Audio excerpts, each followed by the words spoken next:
Fanáticos de la tecnología y amantes del gaming, soy EduCamps y un viernes más que vengo atando para que no se escape su desayuno mañanero, una abundante, copiosa y generosa morcilla de noticias.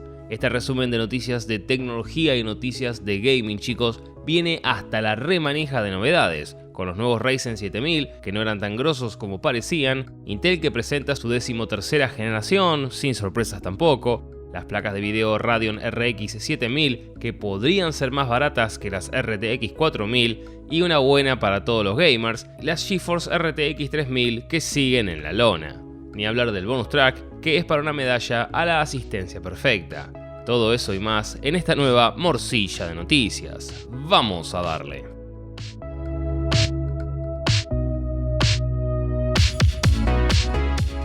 Arrancamos la morcilla bien arriba con una importante para todos los loros que dejan el sueldo en las ofertas de Steam. Según confirmó Valve en un comunicado, las conocidas ofertas del año nuevo lunar se tomarán el palo para dar paso a las nuevas rebajas de primavera.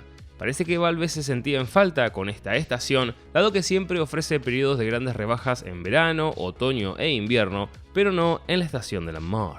Mediante este nuevo sistema, Valve busca que las ofertas de primavera tengan la misma importancia que el resto de las estaciones del año y también, más importante, se despegue de las ofertas de fin de año, dado que sentían que las del año nuevo lunar y las de diciembre estaban muy cerca en el tiempo.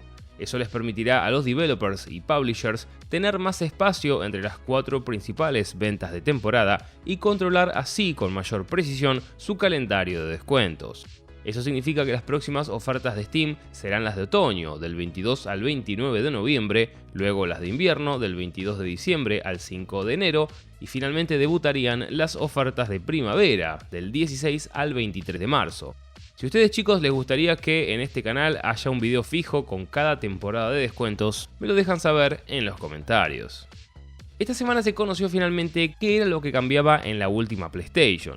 Si recuerdan, hace morcillas pasadas les conté que se había conocido un nuevo modelo de PlayStation 5, la CFI 1200, que según se pudo ver en un video de YouTube, había cambiado su diseño interno con un mother más chico, un sistema de refrigeración también más liviano y una modificación en la carcasa del SSD. Pero parece que estas no habrían sido las únicas modificaciones internas. Según confirmó la web Angstronomics, esta PlayStation 5 CFI 1200 estaría basada en una nueva versión del chip de AMD que le da vida a la consola, el SoC Oberon. El nuevo silicio es el Oberon Plus y está fabricado por TSMC bajo 6 nanómetros en lugar de los 7 nanómetros del Oberon que se utilizó en las primeras PlayStation.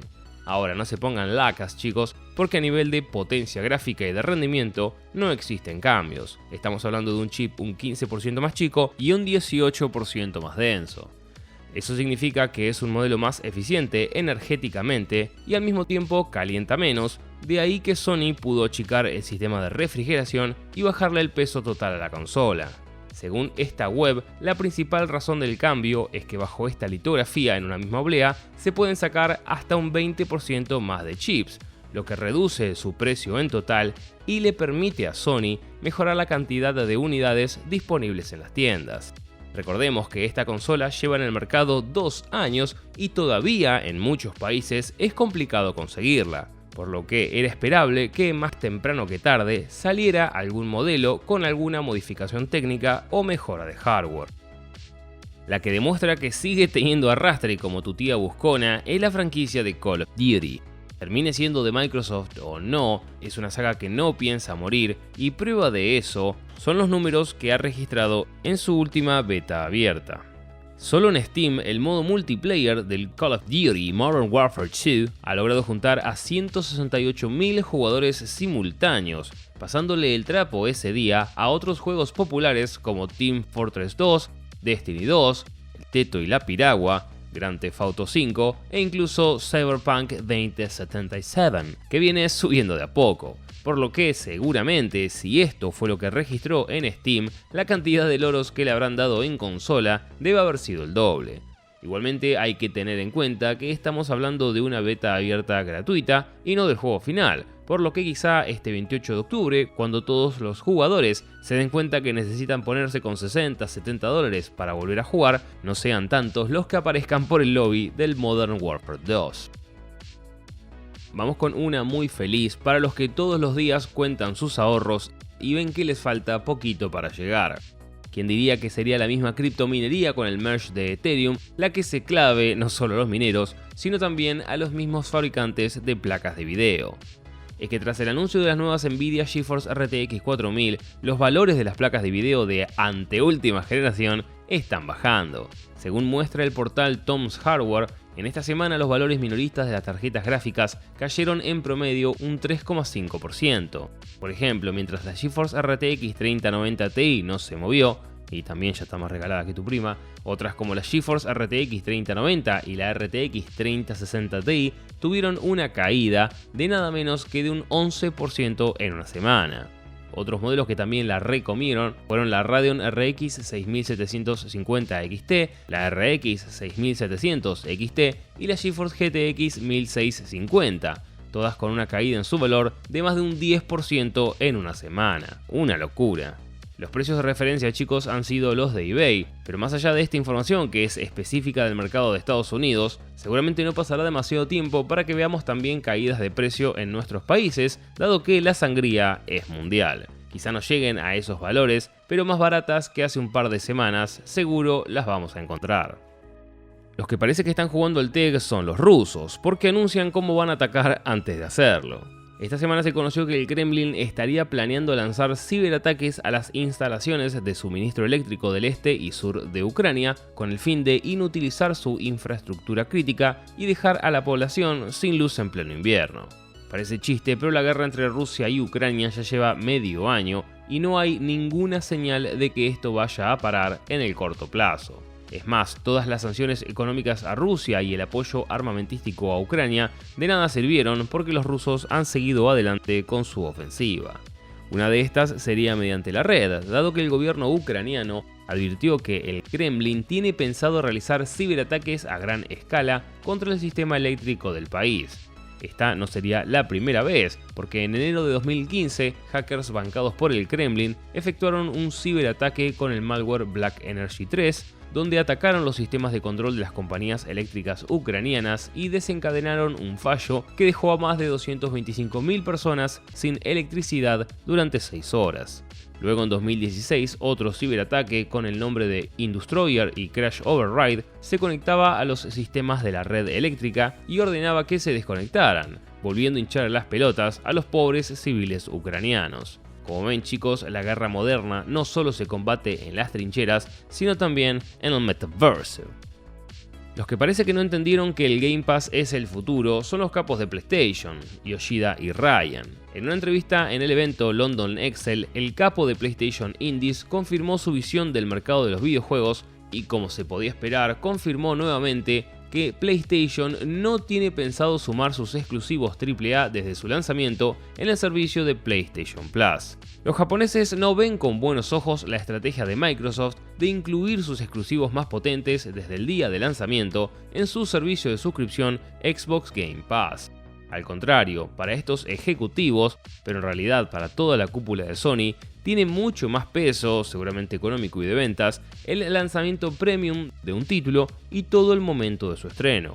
Luego de 3 o 6 meses o incluso 3 años, cuando las ventas del juego empiezan a bajar, recién ahí podrían analizar sumarlo al servicio PS Plus Extra.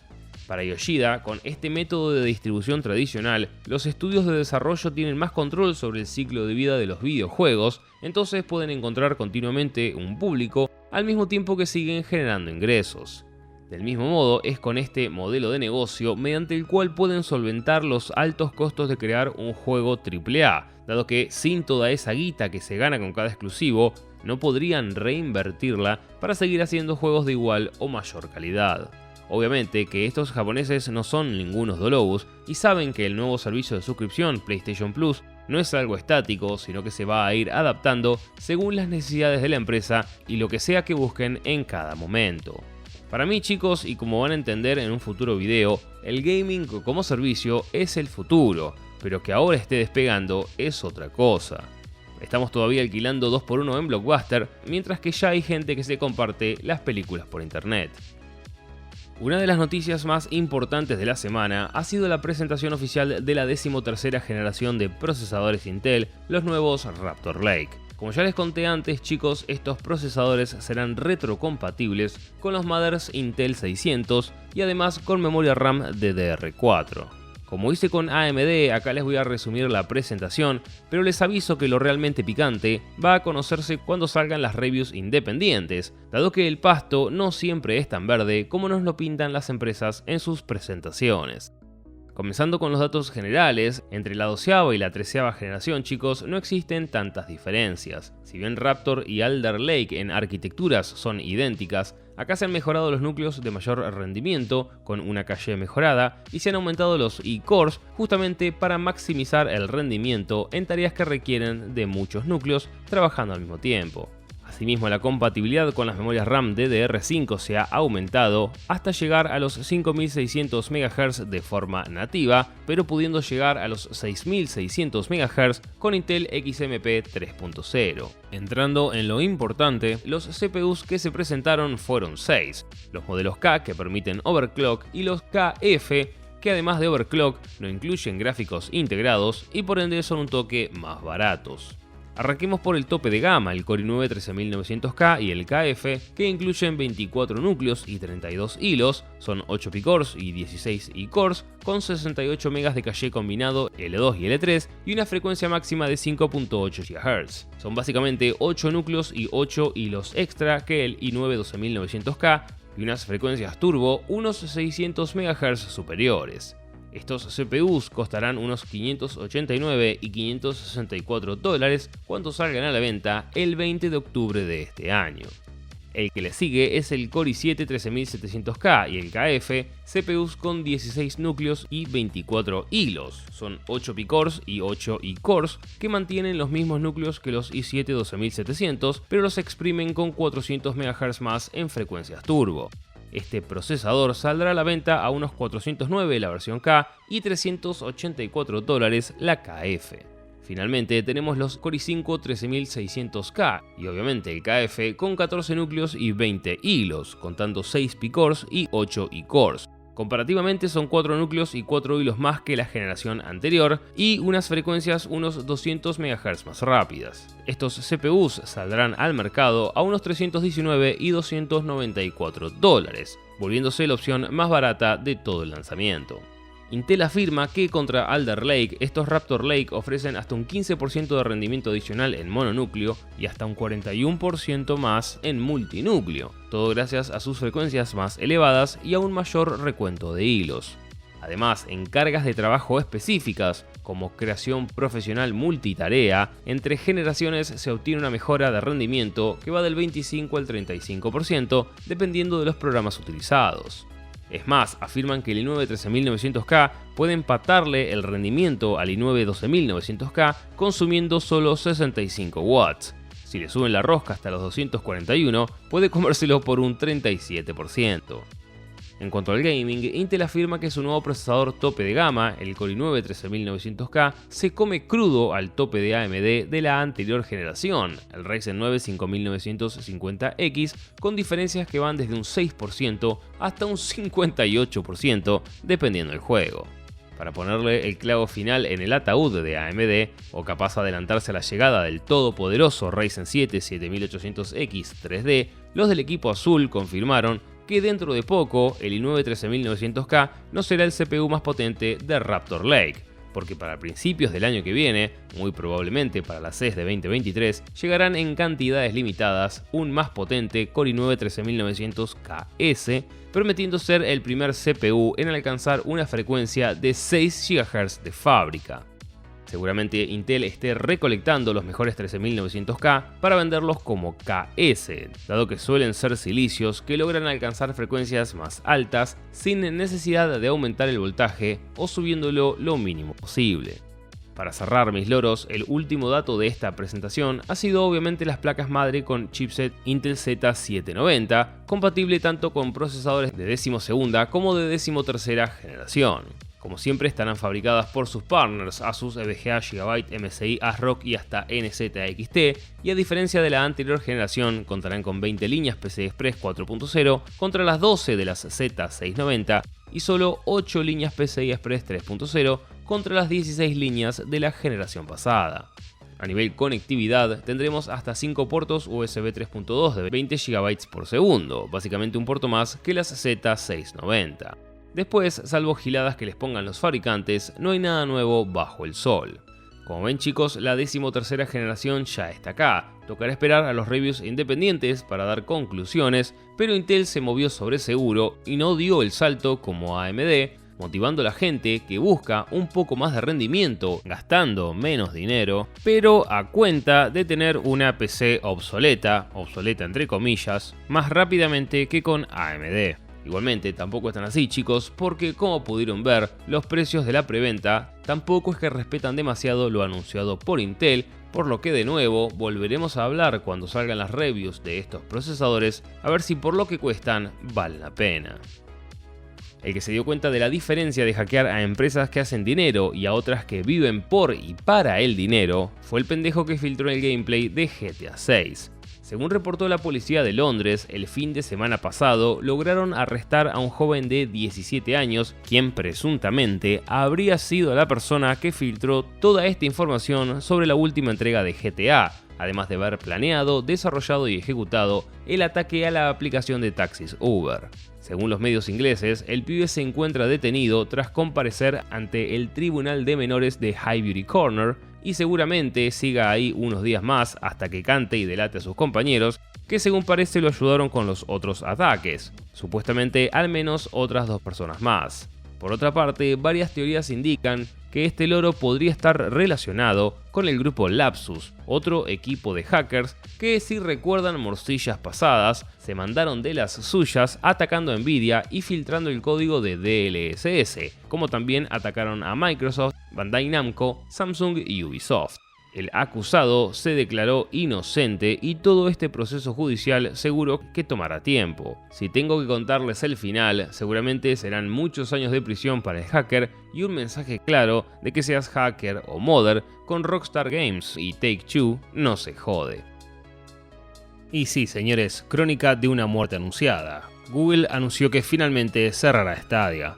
Lanzada en noviembre de 2019, la consola, o mejor dicho, plataforma de juego mediante streaming, buscó revolucionar el mundo del gaming con una oferta 100% en la nube, pero el poco apoyo de su comunidad y también de la propia Google le cavaron su tumba con solo 3 años de vida. Si bien era un secreto a voces y desde hace rato se rumoreaba su cierre definitivo, fue la misma Google en un comunicado la que anunció el cierre de Stadia, con fecha para el 18 de enero de 2023, momento a partir del cual ya no se podrá acceder a sus servidores y por consecuencia a ninguno de sus juegos. Pero no todas son negras, porque para compensar a las 5 personas que alguna vez pusieron plata en esta bosta, Google ha prometido devolver el dinero de todo el hardware y de todos los juegos y contenidos descargables que alguna vez hubiesen adquirido a través de la tienda digital de Stadia. Chau chau Stadia, nadie te va a extrañar.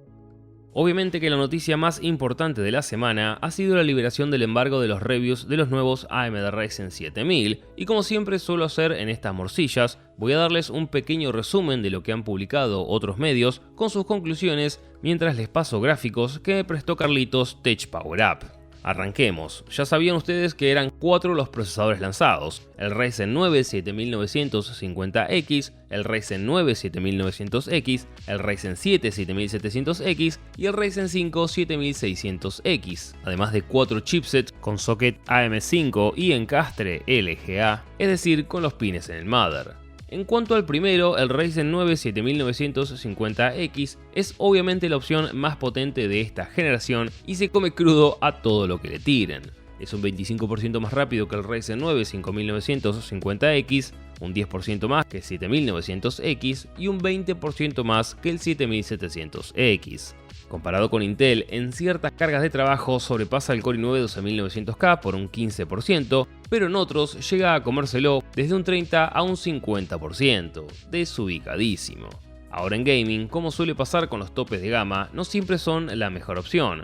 En este caso, el 7950X se queda en ocasiones por detrás del 7700X y en otros títulos que usan más caché detrás del Ryzen 7 5800X 3D. Son $700 para el mejor CPU que AMD puede ofrecer. Queda claro que no es un precio que todo el mundo pueda pagar, pero siendo sinceros, su potencia tampoco es para todos.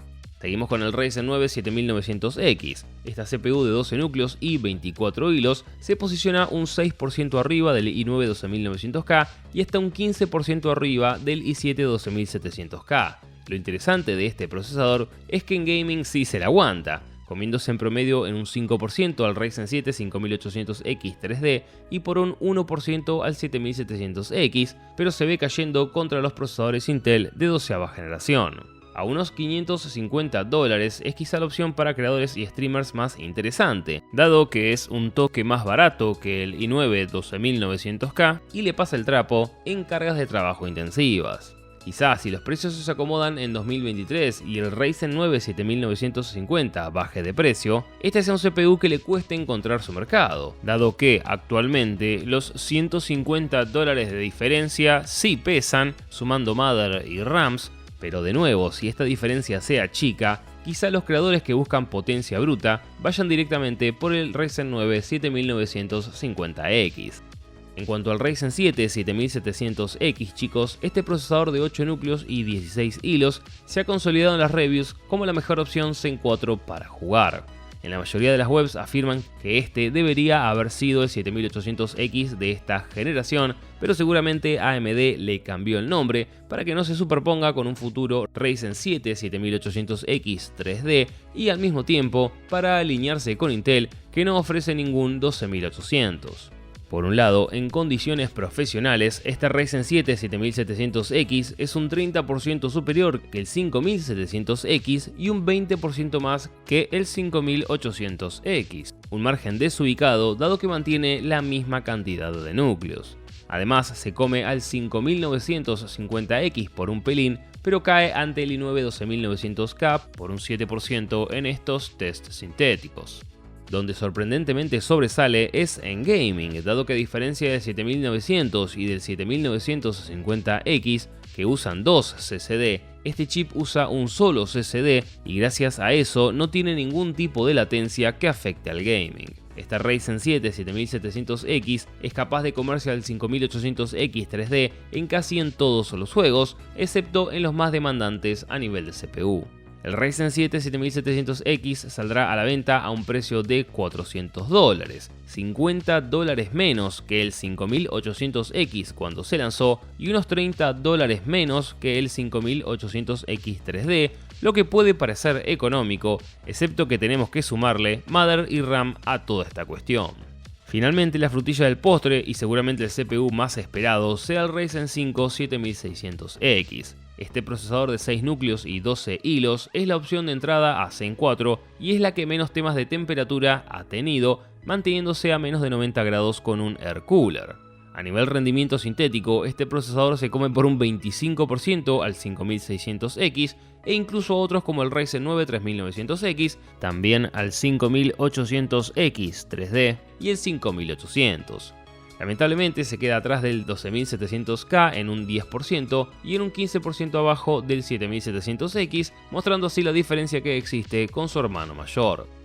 En gaming, el 7600X se mostró un candidato a tener en cuenta, porque si bien es el que menos rendimiento entrega, pierde por un margen demasiado acotado contra el 7700X, un 4% en 720p, un 2,5% en 1080p y un 0,4% en 4K. Incluso contra el 5800X 3D, si no le gana, le empata.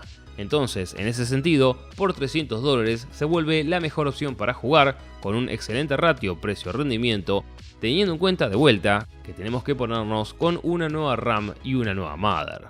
Hablando de Mothers, a nivel de chipset, AMD la volvió a embarrar en esta generación porque presentó dos sabores, pero con 4 variantes. Por un lado tenemos el X670E, X670, B650E y B650. Los cuatro permiten overclock de procesador y RAM y se diferencian en las líneas PCI disponibles, la cantidad de puertos USB 3.1 y 3.2 y la cantidad de puertos SATA.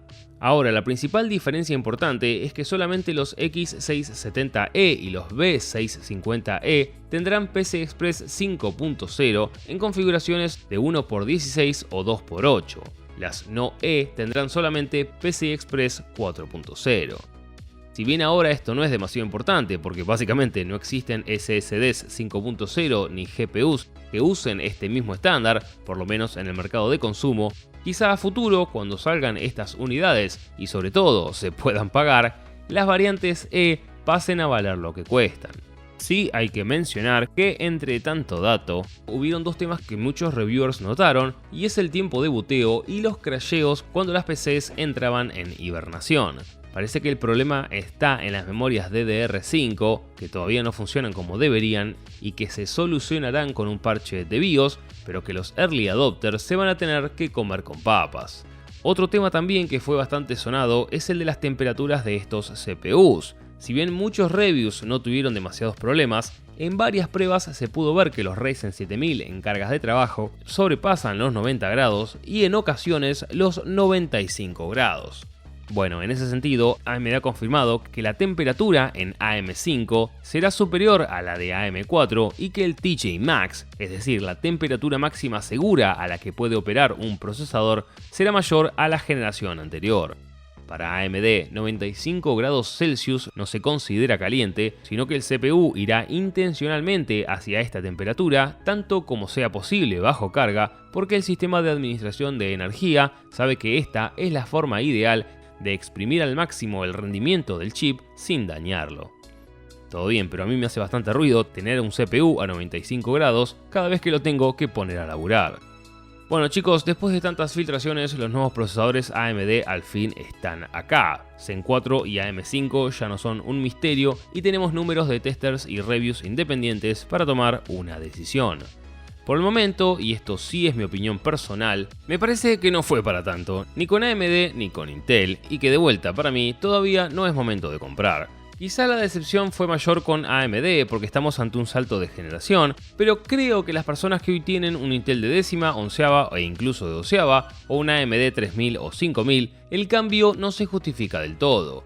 A ver, obviamente si tenés la guita para gastar, bienvenido sea, pero si tenés cada peso contado para cambiar la PC, si bien con estos Ryzen obviamente que van a obtener un mayor rendimiento, no sería demasiado teniendo en cuenta que tienen que ponerse con casi toda una PC nueva. Si tienen un Ryzen 3000, pueden aprovechar la baja de precio de los Ryzen 5000 o incluso ir por el Ryzen 7 5800X 3D, que como pudieron ver es todavía un caballito de batalla para el vicio.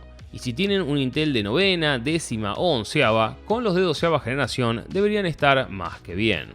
Creo que quizá a comienzos del año que viene, con toda la oferta de Intel ya en la mesa y los precios más equilibrados tanto en CPUs como en demás equipamiento, esperemos que así sea, empiece a cobrar un poco más de sentido esta generación. Hoy, antes que un Ryzen 5 7600X para jugar, es preferible un Ryzen 7 5800X 3D, que si bien el CPU puede ser un toque más caro dependiendo del mercado de cada uno de ustedes, las mothers y RAMs no, sacándole mucha más diferencia para gastar en una GPU nueva. Ni hablar de que Intel, por ejemplo, que tiene un 12700F o un 12400F, que se mueven más abajo en precio y que tanto para gaming como para trabajar juegan y mucho.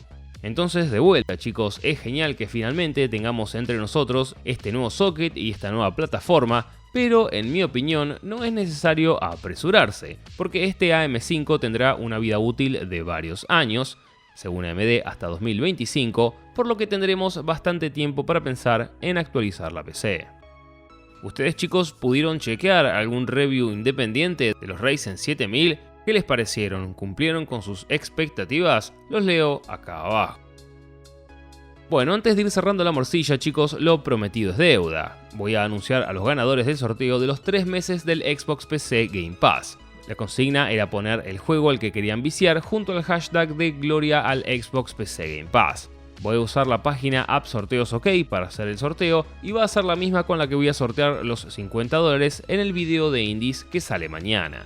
Como pueden ver, esta app tiene todo para hacer el sorteo bien pillo y tras una cuenta regresiva, los ganadores son Leandro Schachtner, Miguel Vilca y Eric Paredes Chambi. Felicitaciones a estos 3 loros. Hoy los voy a anunciar en mis redes sociales y para el viernes que viene, si alguno falta aparecer, entra Willy Drumbers como primer suplente, si falta otro, entra Nicolás Patullo como segundo suplente y si ninguno de los 3 aparece, el culo que tiene este Jonathan.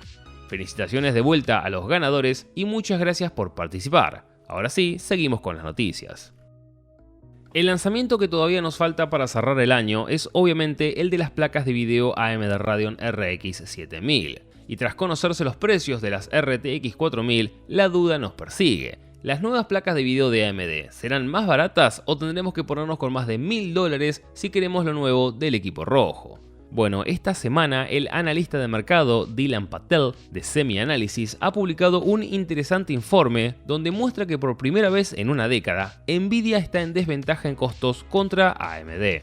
Por un lado, recordemos que fue el mismo Huang el que lo confirmó hace poco tiempo, diciendo que los precios no volvieron a bajar como en la generación pasada, y eso de duplicar el rendimiento manteniendo el costo es cosa del pasado. En cierto modo tiene razón, dado que por ejemplo el precio de las obleas de 5 nanómetros y 4 nanómetros de TSMC se han incrementado 2 veces con referencia a Samsung y a sus 8 nanómetros que se usaron en las GeForce RTX 3000, pero también, seamos sinceros, por ese precio han obtenido un impresionante salto litográfico. Pero no es solo en el nodo donde Nvidia gasta más, sino que según este analista, su lista de materiales también es más cara. Por ejemplo, el equipo verde con sus chips AD102 gastan mucho más en la GPU, pero menos a la hora de integrarla al PVC, mientras que obviamente en memoria paga más caro al tener como proveedor a Micron. En el caso de AMD, su GPU Navi 31, que dará vida a las Radeon RX 7000, tienen menores costos en GPU, pero al ser un diseño multichip, el costo de incluir los die y soldarlos es muchísimo más alto. Entonces, comparativamente, a nivel materiales tenemos un 2.2 para AD102, pero un 1.8 para Navi 31, permitiendo, en teoría, que AMD pueda ofrecer unas GPUs en gama alta un 22% más baratas que Nvidia en costo. En gama media, con el AD103 y el Navi 32, AMD estaría un 27% abajo en costos, y finalmente con el AD104 y el AD106, AMD podría sacarles un buen pedazo con el Navi 33. Por otra parte, Nvidia también tiene muchísimos costos con sus RT Cores y Tensor Cores para darle vida al Ray Tracing, cosa que AMD no, porque usa las Intersection Shaders, que no necesita de hardware específico y aunque sean más lentas en Ray Tracing, ocupan menos espacio físico en el die y lo compensan con más potencia en unidades FP32. Justamente es por eso que Nvidia busca pararse con DLSS y Ray Tracing, mostrando un diferencial que haga uso de su tecnología única, mientras que AMD usa una tecnología de inteligencia artificial un poco más común, como el FSR 2.0. Ni hablar de que Nvidia también tuvo que ponerse con $1.000 millones por adelantado para las obleas, con un proceso exclusivo de 5 nanómetros, por lo que eso también obviamente está repercutiendo en los precios. Entonces chicos, la respuesta corta es sí. AMD podría ofrecer placas de video en esta generación un poco más baratas que el equipo verde, pero hay que ver si querría hacerlo perdiendo la posibilidad de ganar un margen adicional por placa vendida. Tocará esperar a ver qué nos dicen las filtraciones antes del 3 de noviembre, pero todo podría indicar que si AMD juega sus cartas bien, pueda hacer la diferencia en esta generación. Vamos a cortar entre tanto hardware con una de gaming que nos demuestra a los consoleros y PC gamers que nuestras plataformas tarde o temprano van a desaparecer. Prueba de eso es la guita que hacen los juegos móviles como el de mi olla. Es que Genshin Impact ha registrado desde su lanzamiento más de $3.700 millones en ingresos solo en smartphones, iOS y Android. Encima no se trata del juego más rentable, no señor, ni siquiera del segundo. Con $3.700 millones en ganancias, Genshin Impact está tercero en la lista. Sí chicos, para que vean la guita que se mueve en el segmento móvil, este juego lanzado en septiembre de 2020, si bien ha superado a otros títulos móviles como Candy Crush Saga, está atrás de dos gigantes de Tencent. El primero es Honor of Kings, juego que en estos 2 años ha generado 5.500 millones de dólares, y también de PUBG Mobile, el port para celulares del mediocre Battle Royale de PC que ha generado 4.900 millones de dólares en el mismo periodo. Como ven chicos, las empresas de videojuegos cada vez más se van a enfocar en juegos para celulares gratuitos con mucho contenido bajo micropagos, cosa de que si alguno la pega pueda ser un futuro Genshin Impact. Cerramos la morcilla con una que entre tanto CPU casi se me pasa. Es que Intel, además de presentar sus nuevos Core de 13ª generación, también se despachó con el anuncio oficial de su nueva Intel Arc A770. Entre tantos rumores de cancelación y retrasos, el equipo azul se ocupó de desmentirlos a todos y de paso confirmar sus especificaciones. La Intel Arc A770 sería la placa tope de gama de la empresa, basada en un chip Intel Arc ACM G10 con 32XE cores, o sea unos 4096 stream processors, y trabajará a una frecuencia de 2.10 GHz. Contará con 16 GB de memoria GDDR6, interfaz PCI Express 5.0 y un consumo de 225 watts, tomando energía mediante 2 conectores PCI, uno de 8 y otro de 6 pines.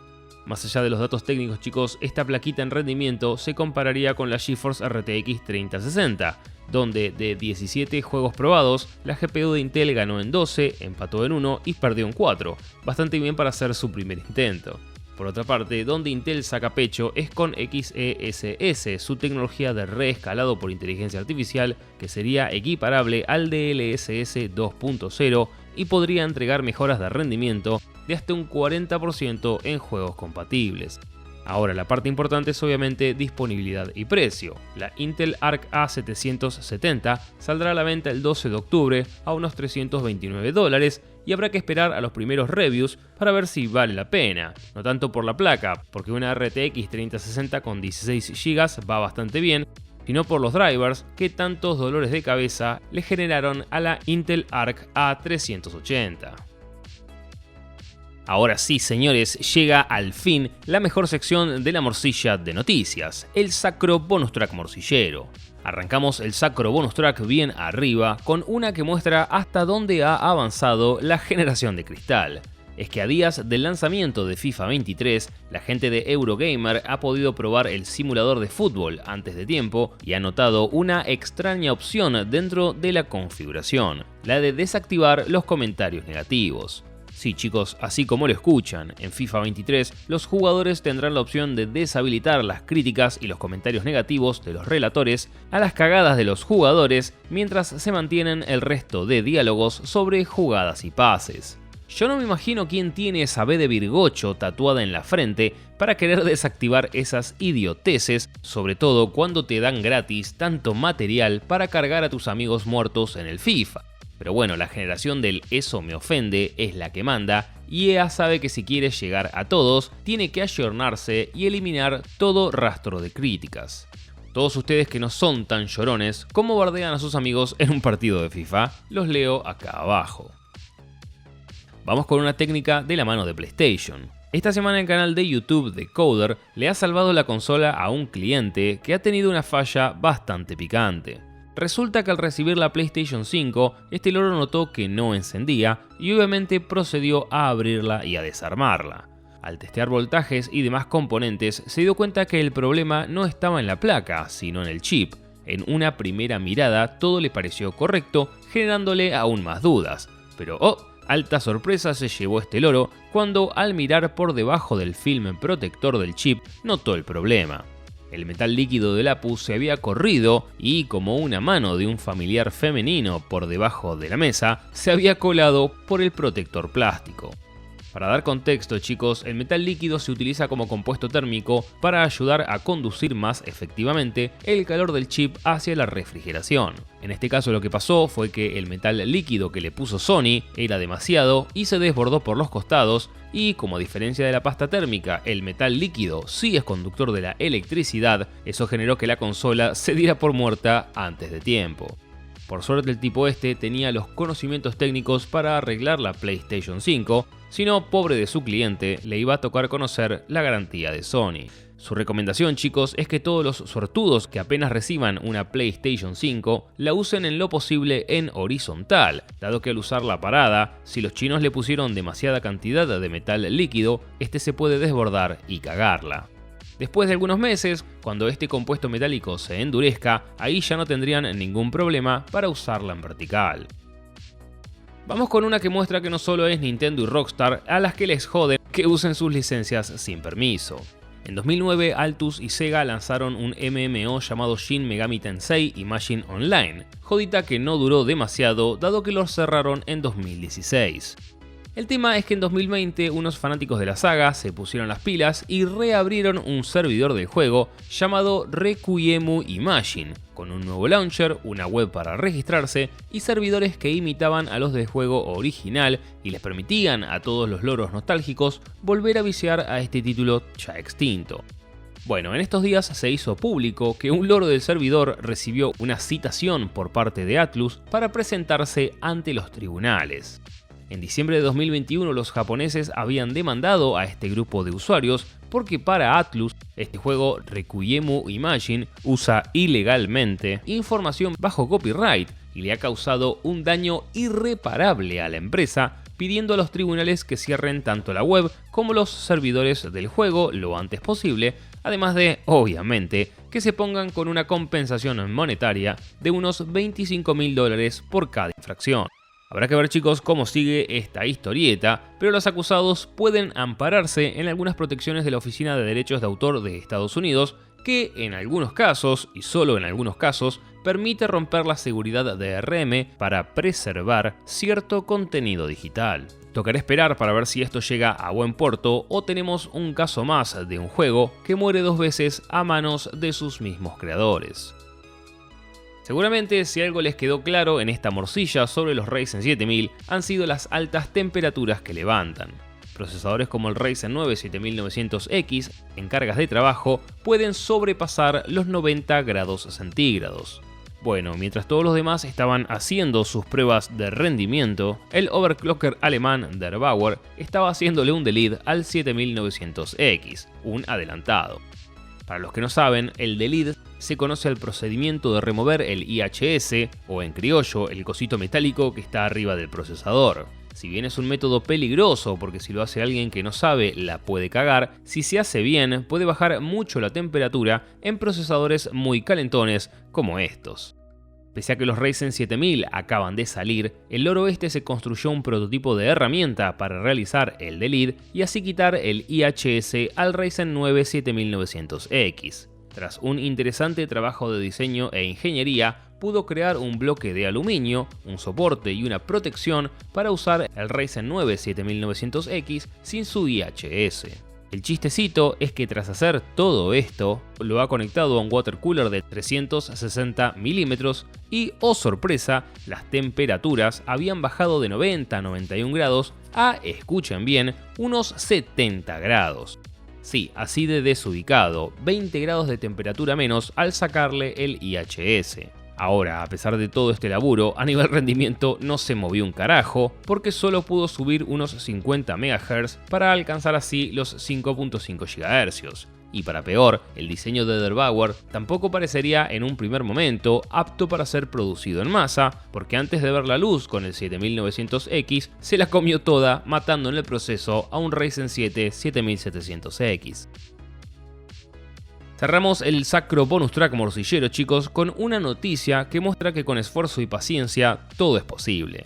Ultima Online anunció que regalará un escudo especial a todos los jugadores que lleven viciándole desde su lanzamiento. Es una noticia muy cálida y muy hermosa, si no fuera porque el juego se lanzó en 1997 y esta noticia forma parte del 25º aniversario del juego. Sí, chicos, este MMO tiene 25 años, medio que uno igualmente lo puede adivinar por sus gameplays, y el ítem en cuestión es el escudo Hildebrand, un objeto que se entregará como recompensa a todos los jugadores que hayan estado viciándole a este juego durante 25 años. Más allá del ítem y de que como jugador me gustaría recibir algún toque más sacado si llevo un cuarto de siglo viciando un juego, Es una locura que un MMO de este estilo se mantenga vivo después de tanto tiempo, sobre todo porque tras una serie de adquisiciones y fusiones, hoy es propiedad de nada menos que de Electronic Arts. Ultima Online se lanzó más o menos 10 años antes que RuneScape, otro MMO quizá hoy olvidado, pero que marcó a toda una generación de viciosos como yo. Es más, si tienen tiempo chicos, busquen el documental de cómo se creó RuneScape, que dura 1 hora y media más o menos, pero posta que les abre la cabeza sobre cómo los multijugador masivos online eran una locura, incluso antes de que llegue World of Warcraft. Quiero que me cuenten chicos, cuál fue su primer MMO, no el que le dieron más horas, sino el MMORPG que los desvirgó en el género. Los leo acá abajo. Bueno loros, estas fueron las noticias más importantes desde sábado 24 hasta hoy viernes 30 de septiembre. Muchas gracias a todos por estar del otro lado, los quiere mucho Edu Camps y no se olviden de mandarle un saludito de mi parte a su prima.